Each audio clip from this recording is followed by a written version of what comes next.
el tema es salud ósea. Es de vital importancia para todos los seres humanos, tanto para las mujeres como para los hombres, porque las diferencias hormonales marcan la pauta o la diferencia entre la mujer y el hombre, que son la parte de los estrógenos. Entonces, la Organización Mundial de la Salud y la Organización de las Naciones Unidas declararon los primeros 10 años del milenio como la década del hueso y la articulación. Y por eso entonces es importante que nosotros, para tener conciencia y tener salud en lo que respecta a nuestro sistema musculoesquelético, conozcamos cuáles son las funciones que tiene este sistema.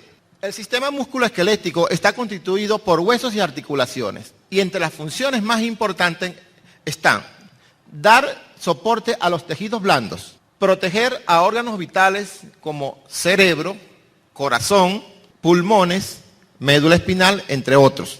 También actuar de anclaje para los músculos y de esta forma permitir el movimiento del mismo. Producir células sanguíneas, es allí donde está la médula ósea y donde se genera la producción de células sanguíneas. Pero también es importante porque sirve de depósito para minerales.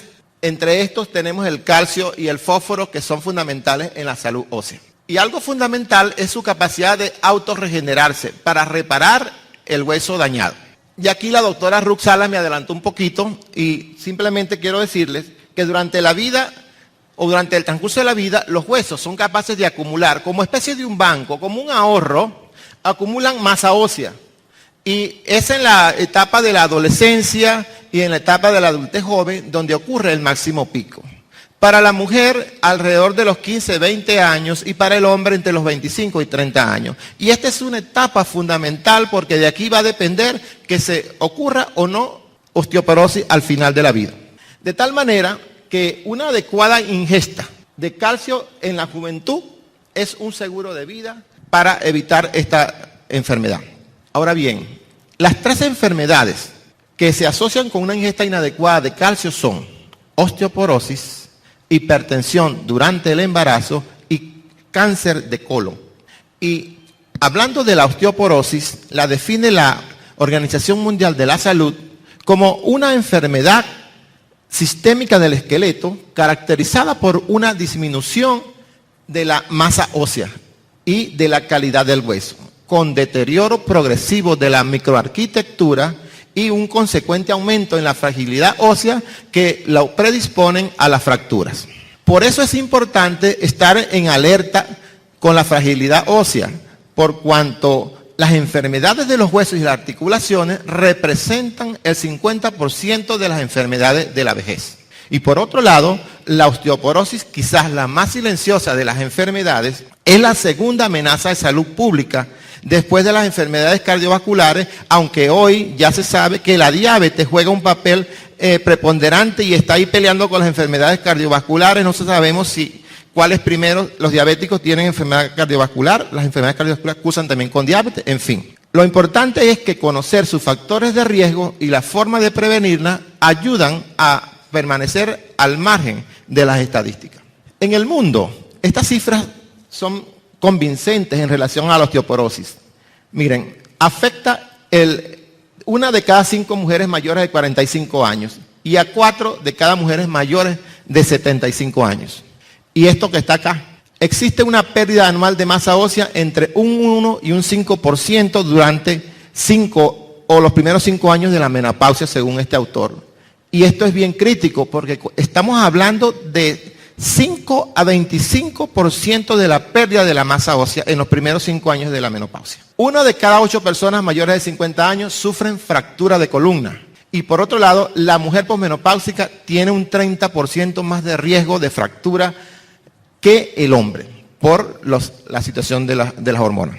Ahora, en Venezuela, miren, de cada 10 personas con fractura de cadera, esto es lo que ocurre. 3 vuelven a sus actividades normales. 3 fallecen en el primer año de vida, durante el primer año siguiente, y 4 sobreviven con limitaciones severas. En un trabajo venezolano hecho en Valencia por esta organización Unilime, con la Universidad de Carabobo, en el año 2000, ellos consiguieron que el 60% de las mujeres mayores de 70 años padecen la enfermedad. De tal manera que es fundamental conocer los factores de riesgo para poder prevenir o poder disfrutar de salud ósea. Entre ellos, la menopausia. Bien sea la menopausia fisiológica o bien iatrogénica, que llamamos nosotros la producida por extirpación quirúrgica de los ovarios, o sea, la castración. Por cuanto al disminuir la producción de estrógeno, el estrógeno tiene un rol fundamental en el remodelado óseo, en la formación de la matriz ósea, al impedir que se pierda calcio del mismo. Al no haber estrógeno, entonces el control se pierde. El alcohol, tabaco y café, estos son hábitos muy malos, muy dañinos, porque fíjense, ellos disminuyen la absorción del calcio. Ya el doctor Córdoba nos dijo qué pasaba con el hierro y también el calcio. Las dietas hiperproteicas, y no solamente las hiperproteicas, sino también las dietas con alto contenido de carbohidratos refinados, ambas reducen la absorción del calcio. Por lo menos las dietas hiperproteicas, las dietas de alto contenido de carbohidratos refinados acidifican la sangre y aumentan la excreción del calcio. Las dietas ricas en sodio y fosfato, los refrescos, las gaseosas. Hay mucha gente que es adicta a las gaseosas tipo cola. Y fíjense que hay 3 razones fundamentales para que hoy los que tienen esos hábitos inadecuados dejen de consumir esos productos. Fíjense, tienen alto contenido de cafeína, tienen alto contenido de azúcares refinados y tienen alto contenido de fosfato. Eso lo tienen esos productos. Por otro lado, debemos tener en cuenta también que la historia familiar, hay personas que tienen mayor predisposición a padecer la enfermedad. El uso prolongado de medicamentos como los corticosteroides que favorecen la excreción del calcio, enfermedades como las enfermedades de la glándula tiroides, artritis reumatoidea, mujeres que impiden la absorción del calcio, las mujeres caucásicas, las mujeres asiáticas, ellas tienen menor masa ósea y por lo tanto más probabilidad de padecer osteoporosis en comparación con otras razas. Las mujeres de tallas bajas también tienen menor masa ósea y por lo tanto más riesgo de osteoporosis. Las nuligestas porque su función ovárica cesa primero, más tempranamente. El sedentarismo. El hueso para poder activarse y poder mantener un recambio óseo adecuado y producirse la remodelación debe estar bajo tensión, debe estar activo. Y ese proceso se cumple cuando hay ejercicio. Muy sencillo, lo que no se usa se atrofia, ¿sí? Entonces es importante el ejercicio, no un ejercicio extenuante, pero sí por lo menos el caminar que ayuda muchísimo. El bajo índice de masa ósea antes de la madurez esquelética, eso ya es un seguro al portador que va a llegar a la enfermedad si no se aprovecha esa etapa donde se tiene que lograr una buena masa ósea. En conclusión, una dieta pobre en calcio durante estas etapas de la vida, adolescencia, adultez joven, embarazo y lactancia, ese es un pasaje directo para llegar a la enfermedad. Los síntomas, realmente los síntomas de la enfermedad aparecen tardíamente, porque habíamos dicho que es una enfermedad silenciosa. Fíjense, el dolor agudo o crónico producto de las microfracturas de columna, la pérdida de la estatura, la aparición de jivas, jorobas, la fatiga muscular, las fracturas de muñeca, columna y cadera, el riesgo de fractura de cadera hasta un 15%, de las cuales el 25% fallece durante el primer año. Bueno, por todas estas razones, la osteoporosis ha sido catalogada como la epidemia silenciosa del nuevo siglo y por lo tanto constituye un problema de salud pública. En líneas generales, en primer lugar la historia clínica. Este es un diagnóstico eminentemente médico. Ahí entran factores de riesgo, en fin, una serie de datos importantes, medicamentos, en fin, que no voy a entrar en detalle. Se utilizan métodos diagnósticos como la densitometría periférica, que es un método para medir la densidad mineral ósea, pero en forma masiva, para hacer una pesquisa. Eso se hace a nivel de calcáneo, a nivel de muñeca, en fin, son métodos muy sencillos y muy al alcance de grandes masas de población. La densitometría central, que ya es un método más completo, donde se hace el estudio a nivel de la cadera, o sea, a nivel de la columna lumbar y a nivel de la articulación de la cabeza del fémur. Y algo fundamental son los marcadores bioquímicos. Rapidito acá, existen marcadores de formación y marcadores de resorción. Son fundamentales porque a través de estos marcadores, el hueso, para que exista salud, tiene que haber un equilibrio entre la formación del hueso y la pérdida del calcio. Cuando el balance es a favor de la formación, estamos en salud. Cuando el balance es negativo, es a favor de la pérdida, estamos entonces cayendo vamos a caer en osteoporosis. Y estos marcadores nos ayudan a saber cómo va el tratamiento y cuál es el riesgo que tiene la persona. Desafortunadamente, no son accesibles a la población prácticamente. En Barquisimeto no los hacemos, podemos hacer un calcio en orina de 24 horas, en Valencia se hace, en Unilime se hace, en Caracas también se hace en alguna institución, pero no está masificado. Ahora bien, ¿cuál es el tratamiento? El tratamiento fundamentalmente es preventivo. El preventivo tiene que ver con, lo controla la persona, depende de la persona. Tiene que ver con la educación y la toma de conciencia y es dirigido por un profesional de la medicina. Pero es en sí la persona quien va a tomar control de su salud ósea. Y el tratamiento farmacológico, que ya es exclusivo entonces de la prescripción médica. En cuanto al tratamiento preventivo, lo primero es asegurarse una ingestión adecuada de minerales y vitaminas a través de ¿qué? De una buena alimentación balanceada y de la complementación, en especial en las etapas críticas de la vida. Ya esto ya lo habíamos mencionado anteriormente. Infancia, adolescencia, adulto joven, embarazo lactante, menopausia, adulto mayor. Pero es importante también que conozcamos que existen alimentos que son beneficiosos para mantener una salud ósea. Ejemplo tenemos la leche y sus derivados, la alfalfa, que es altamente mineralizante por su equilibrado contenido en calcio, en fósforo, magnesio, pero contiene además vitamina K y una sustancia que potencia la actividad de la vitamina D, pero además mejora la disponibilidad del calcio. Fíjense, alfalfa, graben esta palabrita. La piña contiene una buena cantidad de manganeso, por lo tanto es importante para el metabolismo óseo. Esta semilla como la almendra o vegetales como el brócoli, los coles de Bruselas, nueces, hígado, cebollas, hortalizas, cereales, azúcar integral, sardinas, salmón, son alimentos ricos en calcio biodisponible y en algunos casos son hasta 8 veces mayores que la leche. La soja y sus derivados, el tofu, que es una especie de queso obtenido de la soya, proporcionan fitoestrógenos como la isoflavona. Y ya sabemos cuál es el rol del estrógeno en el remodelado óseo o en la salud ósea. Ellos favorecen la mineralización ósea y previenen la osteoporosis. Información obtenida de acá. Las frutas y verduras crudas por su contenido en minerales y fitonutrientes. Esta es otra palabra clave, fitonutrientes. La proteína básica de la leche es una fracción proteica del suero de la leche y según estudios de Snowbrand han demostrado que mejoran la remodelación ósea. El nabo es una de las verduras más ricas en calcio. El calcio, si bien es uno de los nutrientes más importantes para la matriz inorgánica del hueso, lo importante es suministrar aquel de mayor biodisponibilidad, carbonato. Su absorción se realiza en el duodeno, 40% de lo ingerido. Fíjense que no se absorbe totalmente el calcio. Existen calcios sintéticos que se absorben 10%. Entonces, fíjense esa diferencia. El resto pues se pierde a través de las heces, sudor y orina. Grandes cantidades de grasa, el ácido oxálico que está contenido en los chocolates, espinacas, fosfatos, que son alimentos ricos en fósforo, el ácido fítico que está en los tegumentos de cereales, impiden la absorción del calcio. O por lo menos comerlos apartados de la ingesta del calcio. Deben ingerirse proteínas, que es un factor indispensable para su transporte. O sea, un rol fundamental el de las proteínas. Y se recomienda tomarlo en las comidas, ya que para absorberse bien, el calcio debe mantenerse en el intestino durante un buen tiempo. Lo ideal es el consumo fraccionado de calcio a lo largo del día y es fundamental el ejercicio para mantener unas cifras adecuadas de calcio en los huesos. Entonces, ¿cuáles son las recomendaciones?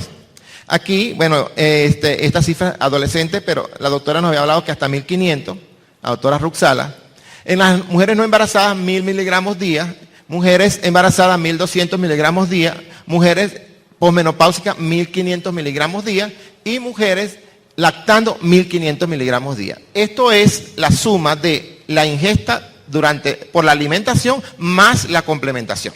Ahora bien, el magnesio también es importante porque actúa equilibrando el suministro de calcio, evitando que éste sea eliminado. Sin la presencia de este mineral, el calcio que consumimos como suplementación no va a ser depositado en el hueso, sino en otras partes del organismo. El zinc, el cobre y el manganeso. La deficiencia de estos 3 minerales tiene una acción negativa sobre la salud ósea. El boro, un mineral que activa las hormonas, sobre todo las hormonas tipo estrógeno. La vitamina K es muy importante. en la síntesis de unas proteínas óseas que se llaman osteocalcina. Fíjense, una simple deficiencia de vitamina K.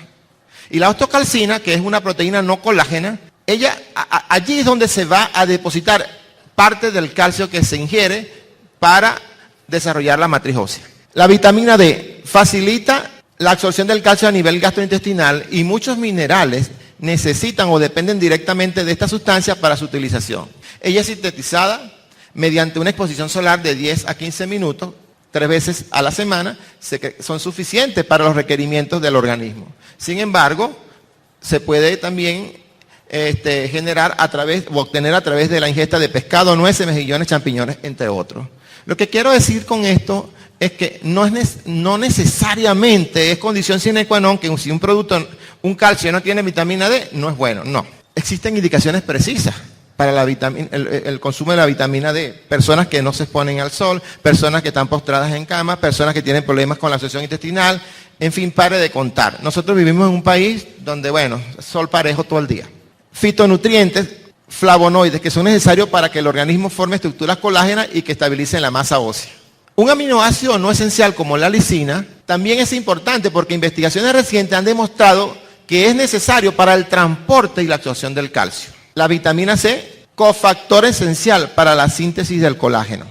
Estos investigadores establecieron, fíjense, consiguieron lo siguiente. Dawson y Hughie en el 1997 que la suplementación con calcio, magnesio y zinc en mujeres de 65 y más años reduce moderadamente la pérdida de masa ósea en fémur y columna, además de la incidencia de fracturas no vertebrales. Por otro lado, Heike y Bicho en el año 2003 consiguieron que la suplementación con calcio, magnesio, zinc por 3 meses reduce en un 49% el riesgo de fractura comparado con calcio solo.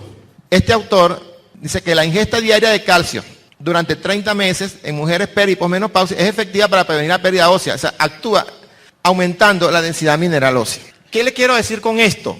Quiero dejar bien claro que para mantener la salud ósea no solamente es indispensable el calcio, se requiere de que se conjuguen todos estos micronutrientes, vitaminas y minerales para poder tener o disfrutar de una salud ósea. El segundo factor entonces, la segunda parte del tratamiento preventivo es evitar los factores de riesgo, los cuales ya hemos mencionado. Hay que tener conciencia de esto. En tercer lugar, se recomienda el ejercicio regular. Está establecido que mujeres que caminan 1.6 kilómetros por día tienen entre 4 y 7 más años de reserva ósea. También para la salud ósea es importante evitar las caídas. ¿Y cuáles son las causas? A nivel del suelo, los suelos rebaladizos, deslumbramiento excesivo, felpudos sueltos, alfombras gruesas. A nivel de la iluminación, deslumbramiento excesivo, iluminación inadecuada. A nivel de las escaleras, ausencia de pasamanos, iluminación insuficiente, peldaños demasiado altos, peldaños desgastados. También existe el tratamiento farmacológico. No me voy a detener mucho acá, pero existe el tratamiento de terapia reemplazo hormonal. Eso se adecúa a cada persona en particular, tiene sus indicaciones muy precisas, adecuado por el médico a cada una paciente en particular. Existen otros fármacos que son los antirresortivos. Existen diferentes tipos de estos fármacos. Aquí tenemos los de primera generación, alendronato, etindronato, etc. Los de nueva generación como el ranelato de estroncio y este que está aquí que es una inyección una vez al año. Todo esto ya está en el mercado venezolano. Fundamentalmente mi presencia aquí obedece a que yo presentara mi experiencia con las pacientes con osteoporosis y fundamentalmente el uso de los productos de la marca Nutralight. Y quiero comenzar con un caso clínico de mi consulta privada. Esto es una paciente de nombre edad 55 años con antecedentes de menopausia quirúrgica. A los 41 años se le extirpó el útero y los ovarios en el año de 1991 y posteriormente ella acude a mi consulta en el año 95 y se le diagnostica esto que está acá: osteoporosis en columna lumbar, riesgo moderado de fractura, y osteoporosis de cabeza de fémur, riesgo leve de fractura. En ese momento le iniciamos el tratamiento identificando factores de riesgo y dándole instrucciones al respecto para minimizarlo. Se le inició terapia de reemplazo hormonal, se le administró suplemento de calcio más vitamina D, los del mercado. Yo no conocía la línea Nutrilite, alendronatos que son antirresortivos o fijadores de calcio, entre otros. Esta paciente, como ustedes pueden observar acá, la línea azul es columna lumbar y la línea en rosado o rojo es cabeza de fémur. Resultados de la densitometría. Estos son densitometrías, cada uno de estos puntos. Ok. Entonces, ella mantiene este diagnóstico de osteoporosis y como se ven, ahí se mantiene estable. Sin embargo, hay unos descensos y ella comenzó a tener sintomatología. Comenzó a presentar dolor y yo usaba, cambiaba el calcio, me pasé por todos los calcios del mercado, ya no había que ponerle, le cambiaba los fijadores de calcio, bueno, me usé todos los que habían en ese momento en el arsenal terapéutico y llegó el momento en que ya yo no le quería ver la cara a la paciente. Llegaba a mi consulta con dolor, acompañada de su hija, y yo entré en un dilema. Aquí, en el 2002, conozco la línea de Nutrilite y yo digo, bueno, lo único que me queda es esto, ¿qué haré? Pero entonces yo decía, ¿se lo pongo? No se lo pongo. Oye, pero ¿y cómo yo le voy a vender este producto a esta paciente? ¿Cómo lo hago? No. Llegó un momento que dije, bueno, Dios, ilumíname, ¿qué voy a hacer? Pero prevaleció más la necesidad de resolver la situación a la paciente y me la jugué todo con el calcio magnesio sin Calmax Plus de Nutrilite. Y aquí en el 2003 comenzó, en el 2002 se lo indico y ella, en el 2003 se lo indico durante un año. En el 2004 miren este incremento y más luego hasta acá. Aquí es 2005, aquí hay un error, es 2005, fíjense, estos son los resultados. Sin embargo, a pesar de todavía estaba en osteoporosis, pero por primera vez en ese lapso ella logró mejorar y recuperar masa ósea. Y eso fue muy placentero y satisfactorio para mí. Ahora bien, ustedes dirán, bueno, eso es un caso clínico. A lo mejor lo está inventando para que poder promover la línea Nutrilite o le están pagando por eso. Pues yo no me quedé allí, sino que me decidí hacer una investigación y lo llevé a mi servicio y establecimos una tesis de investigación. Y entonces en la Universidad Centro Occidental Lisandro Alvarado se realizó un estudio especial de grado para optar al título de especialista en ginecología obstetricia. Los autores, Rivero y Rojas, que es mi persona, en un grupo de 50 mujeres con osteoporosis en el lapso de un año, en el periodo comprendido de junio 2005 a junio 2006. Y el objetivo era evaluar los efectos del calcio, magnesio y zinc en el incremento de la masa ósea. Fue un estudio clínico a doble ciego y donde se obtuvo un resultado significativo estadísticamente significativo en cuanto al incremento de la masa, de la densidad mineral ósea. Iguales resultados a los obtenidos por estos autores, Stedin y Leinberg en el año de 1991 e Illich en el año de del 2003, perdón. Pero no solamente ese fue el resultado, sino que también se consiguió que hubo disminución de las molestias gastrointestinales y también menor rechazo al tratamiento debido al tamaño de la tableta. El estudio consistió en que son 50 mujeres, las cuales se distribuyeron en dos grupos. Un grupo A con 25 pacientes cuyas características son iniciales: osteoporosis de columna y fémur, 16% de la muestra, y osteoporosis de columna, el 84% de la muestra. Estoy terminando, me quedan 2 diapositivas nada más. Y el otro grupo de 25 pacientes, el grupo B, con osteoporosis de columna y fémur, 16% de la muestra, osteoporosis de columna, 80% de la muestra, y apareció aquí la osteopenia de columna y fémur en 4% de la muestra. Debo decir o definir que osteopenia es un paso intermedio entre el hueso sano y la osteoporosis, ya la enfermedad. Cuando una persona va hacia la osteoporosis, pasa por osteopenia, y cuando regresa de osteoporosis a la salud ósea, pasa por osteopenia. Resultados. En este primer grupo A, bueno, debo decir que este grupo A se le administró suplemento de calcio en la forma de citrato de calcio. Pero no solamente citrato de calcio, la marca más publicitada del mercado. Y de este lado, en el grupo B, se le administró calcio, magnesio, zinc, Calmax Plus, en el cual me apoyó la corporación Amway. Ambos grupos recibieron alendronato, que es un antirresortivo, a la dosis de 70 miligramos, dosis única a la semana. Observen acá. Entonces, al año de tratamiento, estos son los resultados. Osteoporosis de columna y fémur, miren, un incremento de 16%, aumentó en un 40% para obtenerse 56%. Si lo comparamos con el grupo B de Calmac Plus, hubo un incremento de un 20% para llegar a 36%. En cuanto a la osteoporosis de columna, se redujo de 84% hasta 16%, es decir, se redujo en un 68%. Pero con Calmac Plus, de 80% de osteoporosis de columna, se redujo hasta un 8%, es decir, 72%. El grupo de osteoporosis de columna y fémur desapareció, que habíamos dicho que estaba aquí en 4%. Pero lo más relevante es esto que está aquí. Tenemos que hay un grupo con osteopenia, 48%, cuando teníamos un grupo tan alto de osteoporosis de columna, que era 80%, y fíjense, hay un alto grupo con osteopenia, significa que van vía a regresar a la normalidad.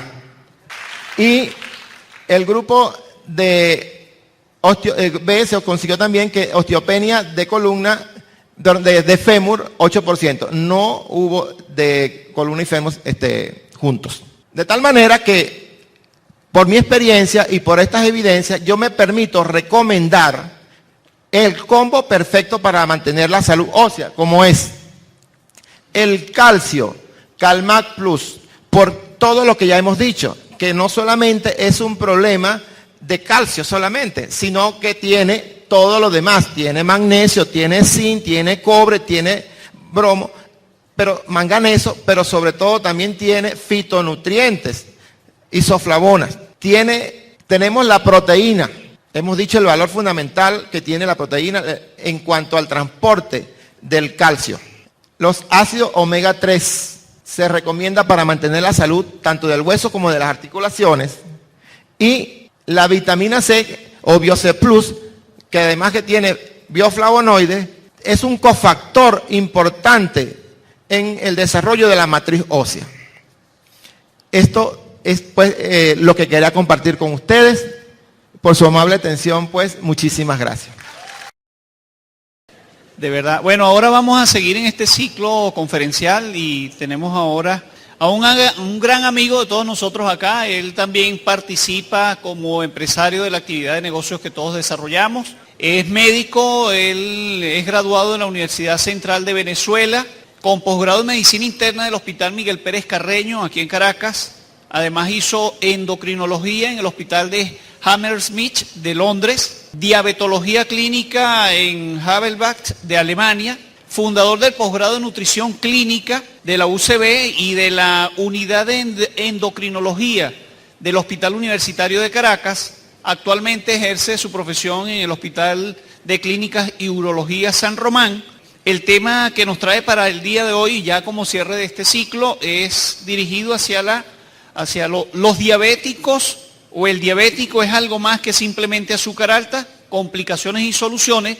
Vamos a recibir entonces con un gran aplauso a nuestro gran amigo y empresario, el doctor Mario Paulillo. Gracias, buenos días. Gracias por los fui, se les retorna. Déjenme decirles que hoy estoy haciendo de las cosas que más me gustan, ayudar gente. Ojalá que lo que yo pueda decir hoy pueda ser para ti. Quiero agradecer a los promotores de esto por permitirme estar aquí con ustedes en esta fecha muy especial para mí, donde festejo mis 58 años con ustedes.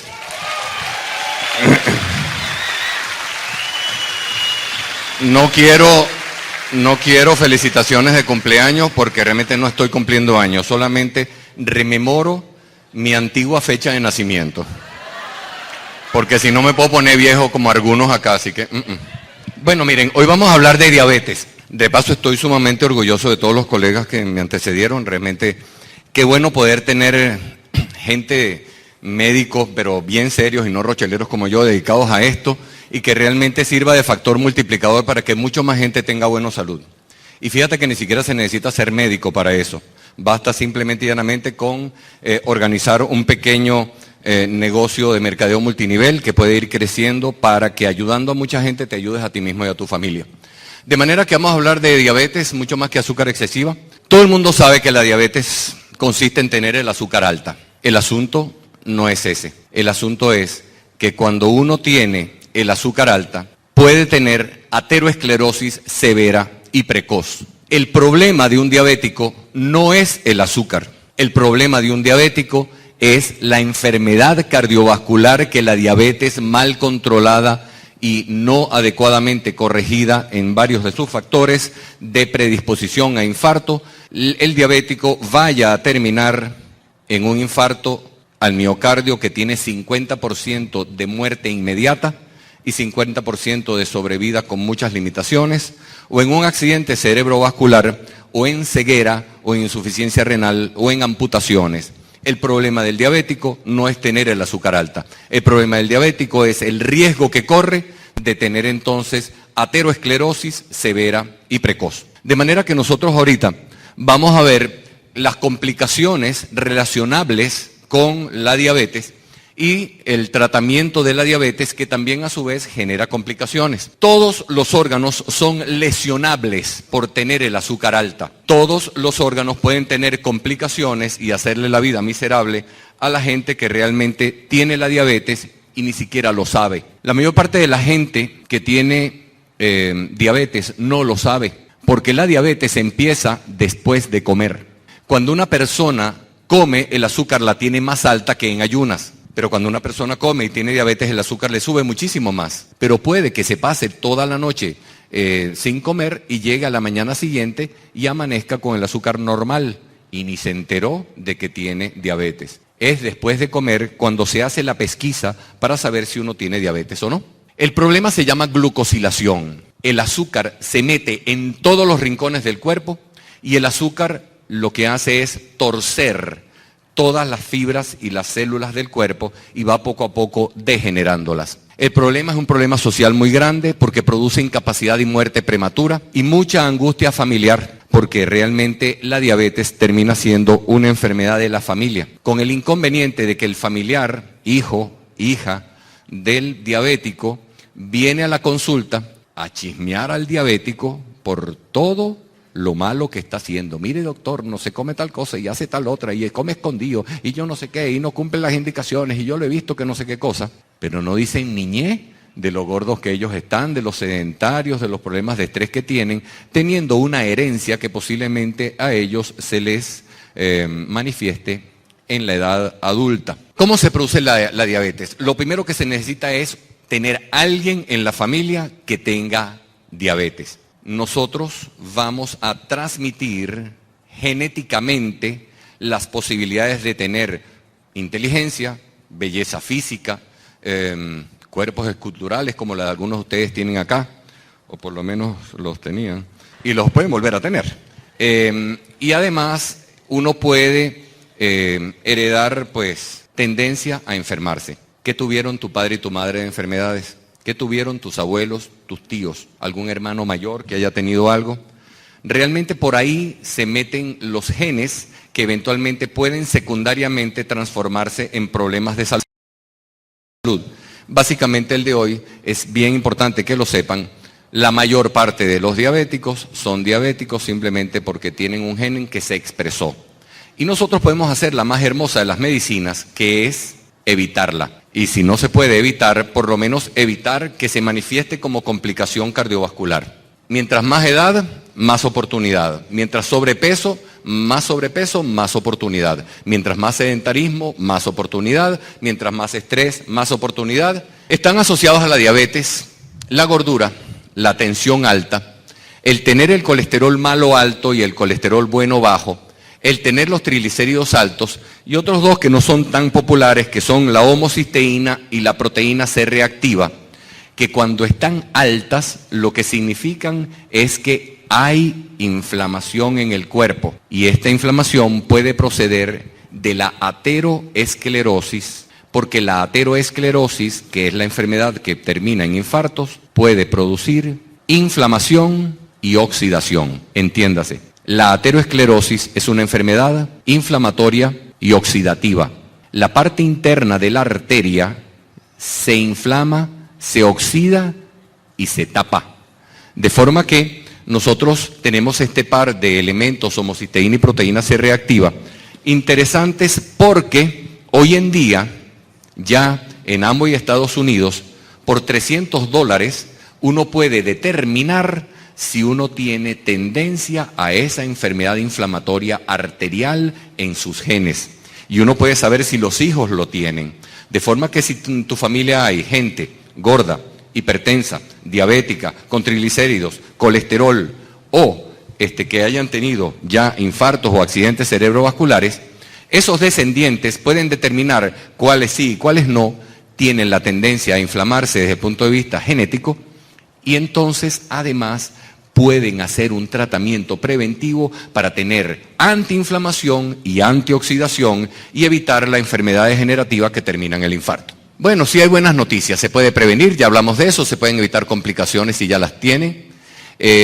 Apuntar entonces hacia alimentación, suplementación, actividad física, disminuir estrés y cambiar actitudes. Aquí hay algunas ideas de lo que se puede hacer, vamos a ir desarrollándolas. Alimentación. No hay nada que haga engordar más a una persona que la grasa. Toda grasa, buena o mala para la salud, tiene 9 kilocalorías por gramo. Si tú te comes un plato de espaguetis, más hace engordar la grasa que tiene la salsa que la harina que tiene los espaguetis. Pero los malos de la película suelen ser los espaguetis. Cuando realmente entonces tenemos esos hábitos de freírlo todo y de comer fritangas y de echarle mantequilla, margarina, mayonesa y cuánta cosa hay grasosa a nuestros alimentos, más chance hay entonces de obesidad. El alcohol es interesante para la diabetes porque el alcohol primero tiene muchas calorías, 7 kilocalorías por gramo, mientras más destilado, más calorías tiene. O sea, mucho menos calorías tiene una cerveza que un vaso de vino, que un whisky, o vodka, o ginebra, o ron, que son todos exactamente lo mismo. De paso, es bien ridículo eso que algunos dicen por ahí, de que en mi época era el vodka, pero ahora le llaman la vodka, debe ser que cambió de sexo por el camino. Esas cosas pasan hoy en día en Sodoma y Gomorra del siglo XXI. Lo cierto es que el vodka o la vodka, como ustedes prefieran, que ese no engorda. Eso es verdad, engordas tú, el vodka, nunca he visto ningún vodka gordo. La cuestión es que tiene la misma cantidad de calorías que el whisky, que el ron, que el brandy, que la ginebra, que todos los demás, pero según alguien el vodka no engorda. Ahí lo tienen ese detalle para que no lo vayan a creer. Pero el problema es que el alcohol baja el azúcar y al bajar el azúcar, ¿qué pasa? Da hambre. ¿Por qué tú vas a un restaurante y viene el mesonero y lo primero que dice es que quieres de tomar? Primero porque le conviene al dueño del restaurante que gana mucho más vendiendo caña que vendiendo comida.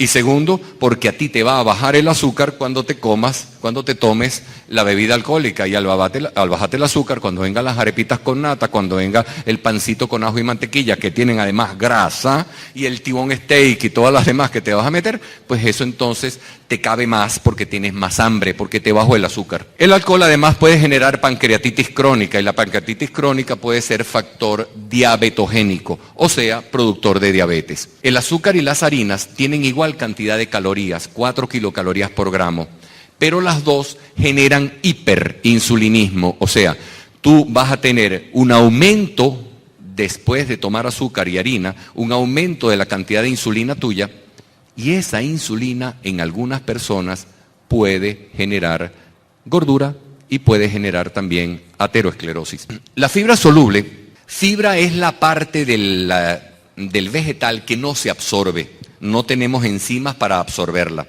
Hay una parte de la fibra que es soluble en agua, que hace una especie de pasta o de gel dentro del intestino que permite que la persona pueda parte de esa azúcar y parte de esa grasa que se come, atraparla en esa fibra soluble y a través de esa fibra soluble no hacer picos tan fuertes de insulina e incluso más o menos poder bajar hasta un 10% el colesterol de la sangre. Es importante también tomar en consideración que una de las mejores maneras de prevenir enfermedad cardiovascular, o sea, inflamación y oxidación en las arterias de los diabéticos, donde digo diabético pueden oír también hipertenso, gordo, colesterol, triglicéridos, todos esos fenómenos que pueden ser factores de riesgo para generar cigarrillo que pueden generar aterosclerosis. Como les dije, es una enfermedad oxidativa inflamatoria y esto puede empezar tan temprano como a los 3 años de edad. Empieza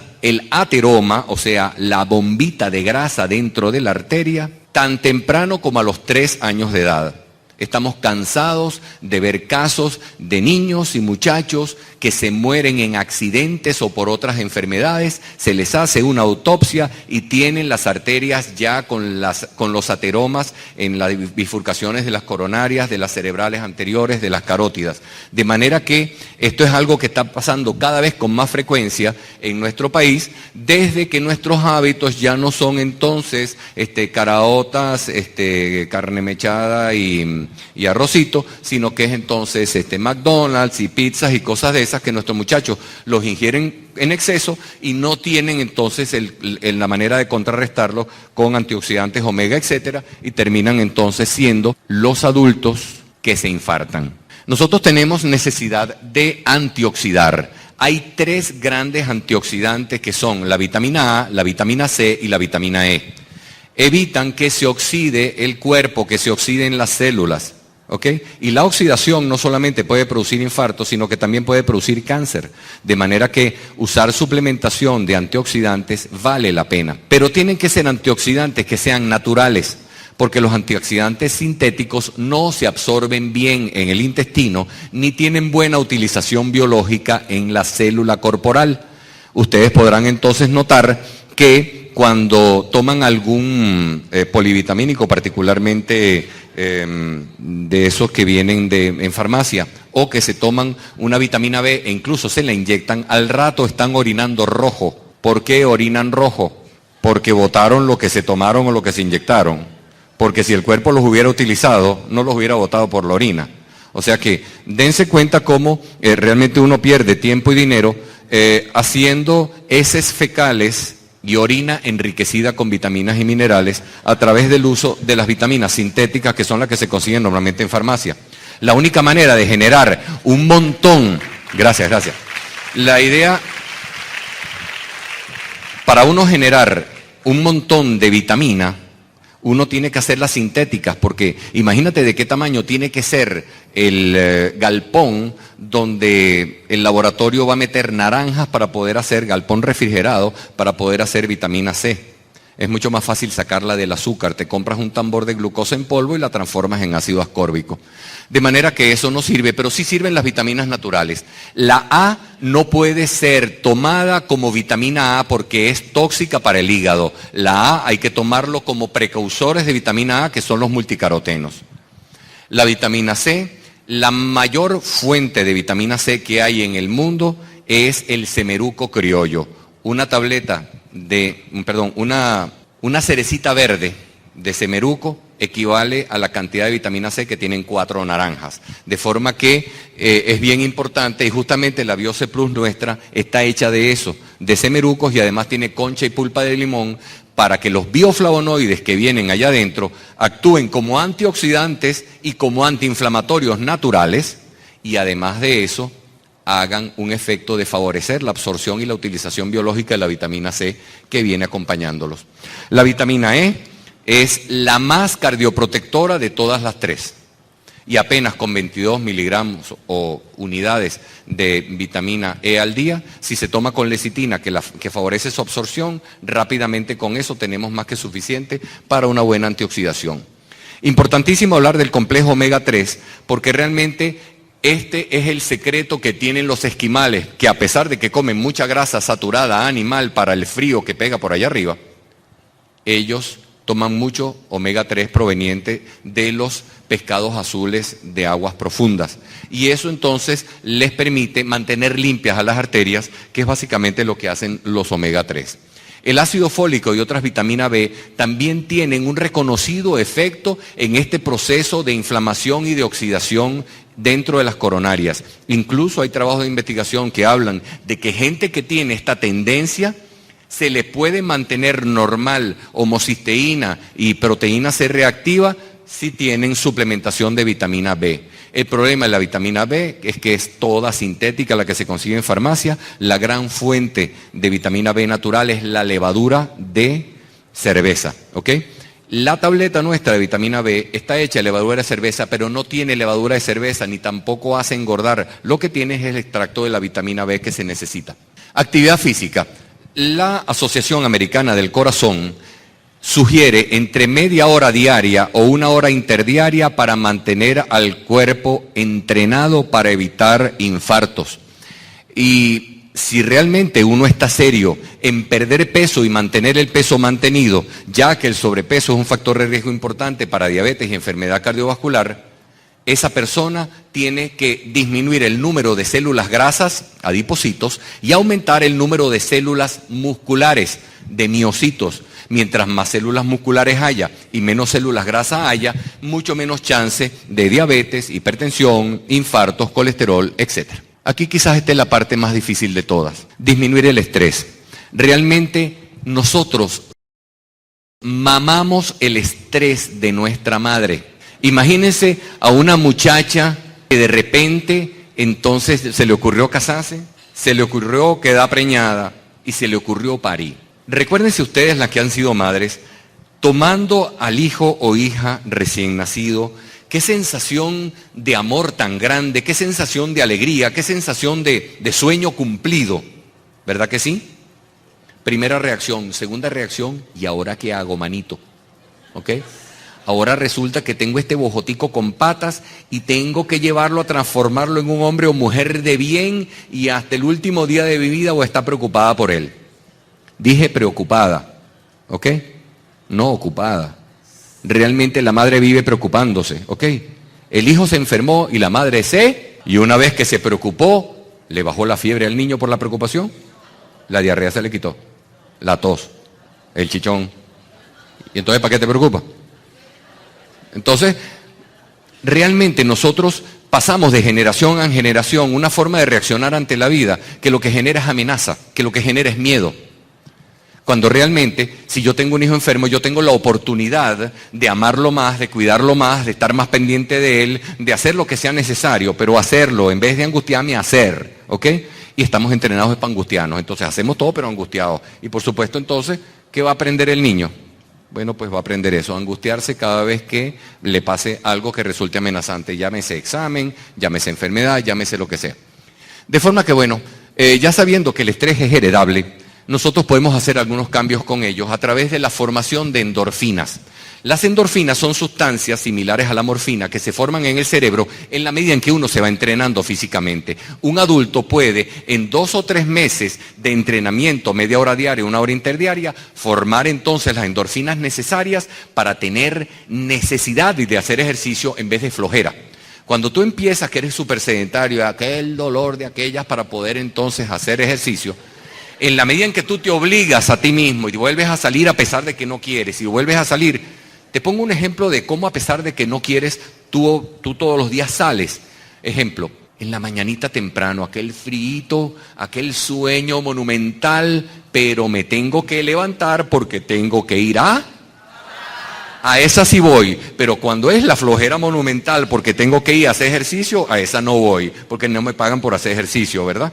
Bueno, pues justamente entonces aquí la idea es, de la misma manera que te impulsas a trabajar, aunque tienes una flojera enorme, impúlsate a moverte, porque eso nada más va a ser al principio. En 15, 20, 30, 45, 60 días, ya tu cuerpo ha generado progresivamente, tu cerebro, muchas cantidades progresivas de endorfina para que te provoque, para que te transformes en un drogadicto del ejercicio, que sea realmente tu cuerpo el que dice, sácame porque realmente estoy frenético, si me dejan en la casa me va a dar una calicuestión, ¿ok?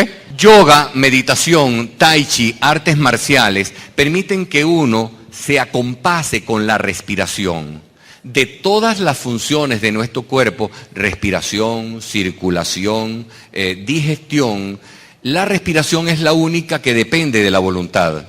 Tú no puedes decirle al corazón, párate un segundo que ahorita tengo que estudiar, trabajar o lo que sea. Ni tampoco le vas a decir al estómago, epa, ya un momentico, que a pesar de que tienes comida allá adentro, yo ahorita no tengo tiempo para ti. Pero a la respiración sí puedes decirle, detente, arranca, a ver, respira profundo. Bota el aire todo. No respire. Trata de pasar 3 minutos sin respirar. Ok, nada, respira. Entonces, la respiración es controlable y uno puede enfocarse en la respiración y en la medida que te enfocas en la respiración, eso va produciendo una serie de neurotransmisores que producen bienestar, relajación, placer, tranquilidad. Y eso lo yogan, ¿qué tal esa? Esa es una nueva. Lo logran el yoga, la meditación, el tai chi, todos los demás. Hobbies también, porque los hobbies realmente son cosas sabrosas, son cosas que me encantan hacer, son cosas que me divierten y entonces produce una serie de neurotransmisores de sabrosura que ayudan entonces en todo esto. Trabajar en lo que nos gusta y en lo que nos apasiona, y este negocio es importante para eso, para que tú no tengas más nunca que trabajar por dinero, para que tú puedas entonces tener unos ingresos extra que sirvan entonces para mejorar tu economía y que sigas creciendo y aprendas a hacer este negocio con inteligencia, con enfoque, para que logres entonces tener dinero de calidad para ti y para tu familia, pero que tú no tengas que trabajar para ello y puedas dedicarte a trabajar en lo que más te provoque, en lo que mejor te guste y no en lo que tienes que, porque tienes que producir dinero porque si no el jefe te bota. Cambiar actitudes. Ya hablamos de que los miedos son heredados. Que mi mamá me enseñó eso no quiere decir que yo tenga también entonces toda la vida que andar lleno de miedo por la vida. De todos modos, tener miedo no es malo. Lo malo es qué es lo que hago con él. Con el miedo se pueden hacer 3 cosas. Puedo luchar y lograr lo que quiero. Puedo huir y salir corriendo porque esto se puso demasiado feo. O puedo quedarme paralizado y no hacer nada. Por ejemplo, negocio de mercadeo multinivel. Tengo miedo de seguir con el jefe 30 años más. Tengo miedo de no tener tiempo para mí y para mi familia. Tengo miedo de seguir pelando y mamando. En vista de ello, lucho en este terreno del mercadeo multinivel y todo el que lucha y sigue perseverando y sigue luchando y sigue perseverando y cambia la estrategia y se educa y se informa y le sigue dando, tarde o temprano va a obtener ese reconocimiento y esa satisfacción porque la lucha te va a llevar a eso. Ahí tienes algo que hacer con tus miedos.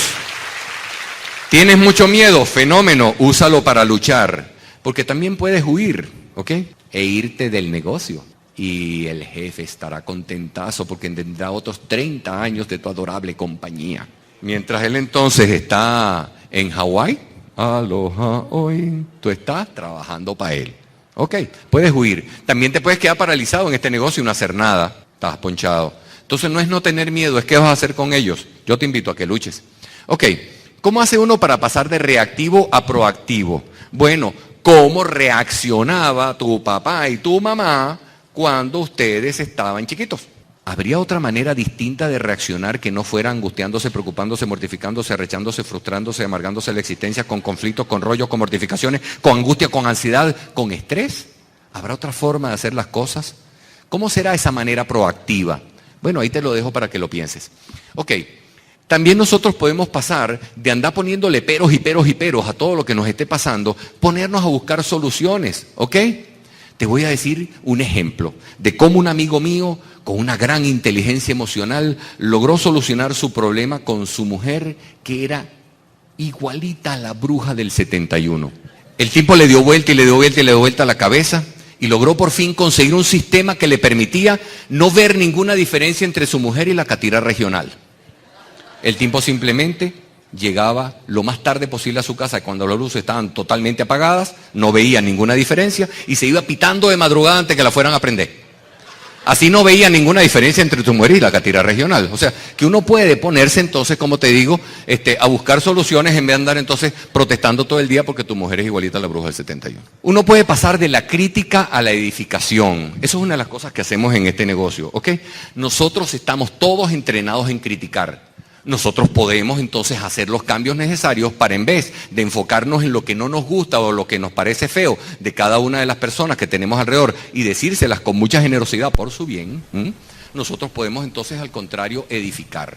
Tú quieres, por ejemplo, yo era sumamente crítico de una gran querida amiga mía porque a pesar de que es una gran mujer y que tiene, digamos, grandes condiciones, la tipa fumaba. Había logrado solucionar una serie de problemas serios en su vida, incluso problemas graves de salud, y seguía fumando. Y uno queriéndola, pero mi hija, pero Dios mío, y no sé qué, y aquella mujer dale, que no sé qué, y uno criticándola. No pasó nunca nada, seguía fumando igualito, ¿ok? ¿Hasta que qué? Hasta que ella decidió poner en el plan de mercadeo que nosotros hacemos acá consigo misma. Y se organizó y se puso una meta. Voy a empezar entonces ahora a fumar 20 cigarrillos al día, ahora 15 y no sé qué. La última noticia que tuve de ella es que andaba ya por 4 cigarrillos al día. Eso hay que edificarlo. Uno puede pasar de la discusión al entendimiento. En eso mi mujer es una experta. Mi mujer no discute. Ella te dice simplemente, sí, mi amor, y hace lo que le da la gana. O pegue primero y averigüe después. ¿Para qué vamos a pasar primero discutiendo si voy a terminar de todos modos golpeado? Me golpea de una y nos evitamos la discusión. ¿Ok? Sí se puede. Entonces, también podemos pasar de la quejadera al silencio. Qué fastidioso tener que andar con gente que vive quejándose. Tú no tienes uno al lado tuyo, ¿ok? Que se queja y se queja y se queja. De todo, se queja del país, se queja del gobierno, se queja de la oposición, se queja, y se queja, ¿ok? Yo tengo gente que se queja hasta de la suegra, imagínate tú, ¿ok? Yo de lo que menos me puedo quejar de la suegra, porque yo si cometí un grave error fue el no haberme casado con ella, porque ella sí me cuida, me consiente, me quiere, me hace mi comidita y tal y eso. Ok. Por último, uno puede reprogramar la vida. Y realmente uno puede entonces ponerse a hacerse propaganda, ¿ok? Te voy a decir la propaganda que yo usé cuando después de todo ese montón de posgradotes que José Gregorio amablemente compartió con ustedes, yo me ganaba 8.000 bolívares mensuales trabajando de 7 a 1 de la tarde en la unidad de endocrinología que yo mismo formé en el clínico. Eso fue en 1990. En ese momento me leí un libro de Virginia Satir que lo enseñaba a uno a reprogramarse mediante una acción muy sencilla. Se trataba de repetir y repetir y repetir una propaganda. Yo me puse una que decía, yo valgo, yo merezco, yo puedo. Yo soy un hombre feliz, soy un hombre próspero, me va muy bien en todo lo que hago. Y me lo empecé a repetir, en la mañana mientras me duchaba, repitiendo, iba para el colegio con las niñitas y en lo que las dejaba repetía hasta el hospital, repetía hasta la clínica, repetía hasta la casa y me lo repetí, hasta que ¿sabes qué pasó? Me lo creí. Y cuando me lo creí, ¿sabes qué pasó? Renuncié entonces a ese trabajo de 8.000 bolívares mensuales y entonces la vida se nos fue para arriba, para el merecimiento que no nos creíamos antes. De forma que tú puedes empezar entonces, por ese yo valgo, yo merezco, yo puedo, ya sería bastante porque te subiría la autoestima y te ayudaría entonces a creer más en ti mismo. De forma que bueno, ahí está lo del cambio de actitudes. Salud y gracias. Feliz tarde.